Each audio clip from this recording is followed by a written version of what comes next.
I mean, yellow would be heavier than red, but red was heavier than yellow. So initially you looked at the color, and by looking at the color you said, well, red is lighter in color, so it might be weaker. Well, that's why it's very important that we use multiple sources of the data when we back up our conclusions. Excellent. Hi, my name is John Winkle, and this is 5th grade at Gwyn-Nor Elementary School.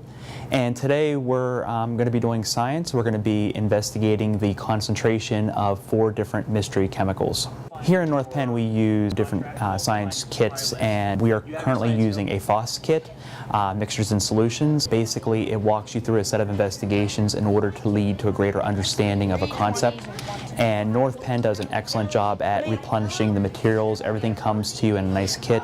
Everything's prepared and ready to go, so that way there's never a need to go scrambling for materials at the last minute. First step today, the students are going to be working in their science groups, and they're going to be working on developing a plan. One of the most important key elements in my science investigations in my classroom is developing a plan. They have a challenge. They have to figure out which solution is the most concentrated, and now we're going to develop a plan, including materials on what we're going to need in order to solve the problem. It's not saturated. And once the students come to me and their plan is approved, basically approved, I look at it and I see if, they have the necessary materials that they might need to accomplish their plan, and whether they've put some thought into the plan. Then they will go to the back of the room and they will gather the materials. That really saves on the management of materials, because the students are responsible for what they need for their own investigation, and there's very little of me telling them what to use. They choose what resources they might need. After the materials are received by the group, they go back to their teams and they work on the investigation. And one of the things we really stress is talking to each other and having that conversation within the groups. The students are investigating the 4 different mystery chemicals, and they're trying to figure out which one is the most concentrated, which one is the least concentrated, and then the 2 in between. And so there's a lot of dialogue going to be taking place, and a lot of questioning and just looking at what exactly they're observing within their group. So green is heavier, a smidge heavier than red. Yeah. So yellow and green are the most concentrated out of the 4. how do you know that for certain?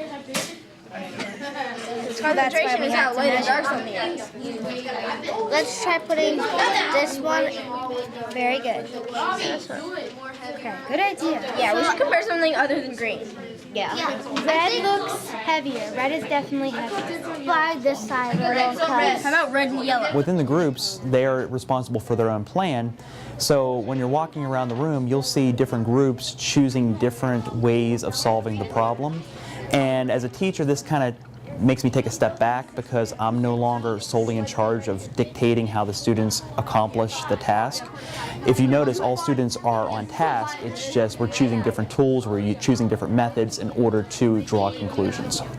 The benefit of allowing the students to carry on these dialogues and to choose their own materials is it really puts them in charge of the science investigation. They are leading the investigation, I'm the facilitator. And so by challenging them and making them think, they're truly planning their own investigation, they're carrying out their own investigation, they're making their own decisions within the group.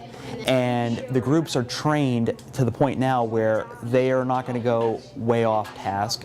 It may look like they're going off task, but if you listen to them, they're actually just taking a different approach.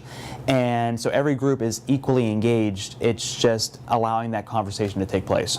Green, put green in.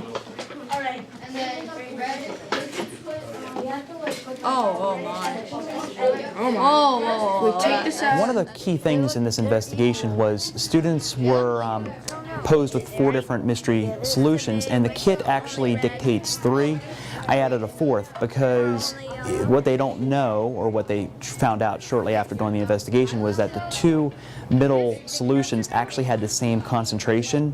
So what I was trying to encourage there was some sort of argumentation, and argumentation not necessarily fighting, but challenging each other and looking and diving deeper for more data to back up their conclusions. So what we're going to do moving forward is looking at the data they use to make their conclusions and see how they came about drawing those conclusions. Because like I said, those two mystery chemicals in the middle had the same exact concentration, and as we went at the end and talked about, what order did you put them in, there was even dialogue within the class. No, I thought it was this way. No, I thought it was this way.